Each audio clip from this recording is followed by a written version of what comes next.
Bonjour, alors aujourd'hui nous sommes arrivés chez Laura, les récoltes de Montillé. Donc vous voyez, la récolte a déjà eu lieu ce matin. Donc depuis combien de temps tu t'es installée Alors moi je en me suis productrice? installée en 2017, on a planté les bulbes en 2017 et donc ça fait 5 5 ans. ans. On Ouais, fait la déjà, 5e récolte cette année. cinquième récolte. Et qu'est-ce qui t'a poussé à choisir le safran plus que Alors le autre chose? safran, je trouve que c'est une culture qu'on met rapidement en place, qui donne rapidement une récolte en fait, puisqu'on plante en été, on récolte à l'automne d'après. C'est vrai que Donc c'était quelque chose qui se mettait rapidement en place et en fait plus les années passent et plus que je trouve que c'est une belle culture. Chaque fois l'automne arrive et je suis très contente de retrouver mes petites fleurs. c'est vrai qu'elles sont vraiment belles, c'est une odeur incroyable et on n'a pas de mal à en tomber amoureux. Voilà, on tombe On facilement est, amoureux. on est heureux de venir faire la récolte, ce qui n'est pas forcément le cas de toutes les cultures. Non, c'est ça, ouais, ça Donc, c'est sûr.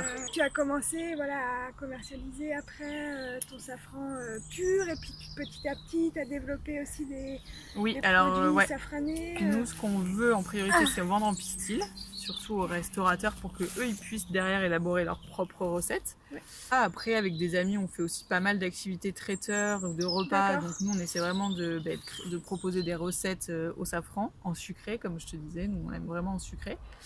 C'est vrai qu'il n'est pas très connu en fait. Non. C'est pas ce qui vient forcément à l'esprit en premier. Et pourtant, c'est vraiment excellent quoi. Avec plein de fruits. Oui, voilà. Souvent, ce qu'on dit aux clients, c'est la vanille, c'est très bon, mais c'est très cher en ce moment. Ouais. Ça vient souvent de loin. Donc nous, on dit si vous voulez, vous remplacez la vanille par le safran. Et généralement, ça marche. C'est vrai qu'avec tout ce qui est laitage, avec même un simple yaourt, j'ai une amie qui est tombée totalement amoureuse du yaourt au safran. En crocus aussi, du coup, vous vendez aussi des bulbes ou Alors on vend pas les bulbes, mais c'est vrai que c'est une idée que, c'est peut-être parce que là on va déplanter cet été, donc c'est vrai qu'on va sûrement mettre en place la vente de bulbes. Et sur les marchés, éventuellement.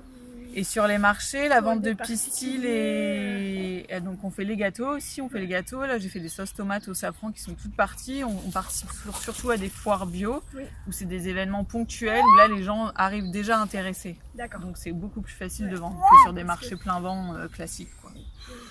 Et est-ce que tu as une petite touche particulière personnelle dans l'élaboration de tes recettes ou dans ta façon de sécher ou de conserver C'est vrai que la sauce tomate au safran... oui, c'est nos tomates en plus, donc c'est vrai que voilà. Après on avait fait le pâté au safran, on le met un peu partout pour voir ce que ça donne. Et honnêtement, après c'est nos tomates qu'on récolte en plein champ à maturité, donc elles sont déjà très bonnes. Mais avec le safran, vraiment, on a l'impression qu'on a encore plus sucré la tomate que ce qu'elle met. Donc, et on met que ça, safran, tomate, rien d'autre, quoi. Donc, vous faites aussi, en plus de safran, du maraîchage. Oui.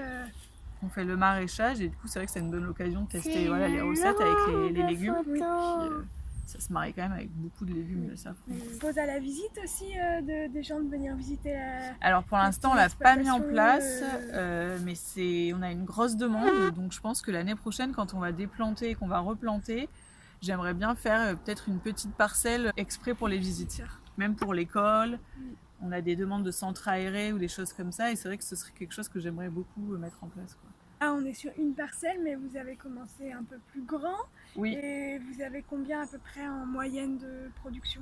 Alors, en volume, c'est très variable. Il y a 2 ans, on a une très très belle récolte parce qu'il avait fait un automne très froid. Okay. Donc on a fait plus 550 grammes, je crois, de safran, ce qui est quand même assez énorme sur une parcelle comme ça. Alors c'était beau. Au début, on était ça. Ouais. Mais après, c'était très très long à récolter et très très long à émonder. Heureusement, il y avait la famille, les amis. On avait appelé du renfort. Bah oui, parce que sinon, pendant 3 jours, quasiment nuit et jour. C'est ça, et puis elle perd en qualité très vite. Donc c'est vrai qu'on n'aime pas les se coucher tant que tout n'a pas été émondé. Du coup, on avait 3 parcelles. On avait planté 48 000 bulbes de base. Et en fait, on a une parcelle en haut qui a très peu donné parce que le sol était très calcaire. En tout cas, le safran était moins beau. Okay. Donc malheureusement, il a dépéri tout seul. Mais au bout de 4 années, donc ça va, on a quand même eu de la rentabilité dessus. Et la parcelle du bas, c'était le plus beau safran qu'on avait. Et du coup, on s'est fait un peu manger par les rats aux pieds. qui sont vraiment un peu l'ennemi numéro 1. Voilà, il y a encore de quoi faire, une Oui, belle oui. parcelle. Là, on pour lutte, faire, on des- observe, on lutte, on détruit, on piège, mais bon, c'est très compliqué. Hein. Ouais, non, C'est un gros fléau, mais bon, voilà, on essaie de... Quand on travaille avec la nature, C'est le jeu. c'est le jeu, exactement. C'est pour ça qu'on avait fait 3 parcelles aussi, justement, pour essayer de voir là où le safran se plaisait le plus.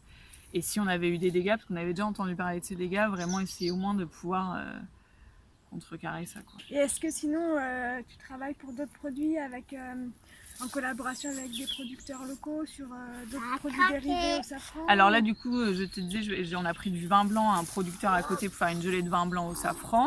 Après, on travaille avec Biscuit B, qui est une biscuiterie artisanale qui travaille tout en bio et en local, qui nous fait les sablés au safran.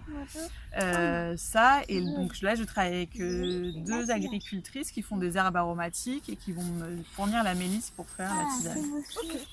Donc bah voilà, un beau programme. Le but, c'est local. Voilà. Pour les gourmets, si vous passez par là, quand ça sera ouvert à la visite, n'hésitez pas à contacter Laura. Qui sera ravie de vous accueillir. Ravie, ça c'est sûr. Et de vous présenter les blanches de safran. Merci beaucoup pour la visite. Merci Laura. à vous, merci à toi.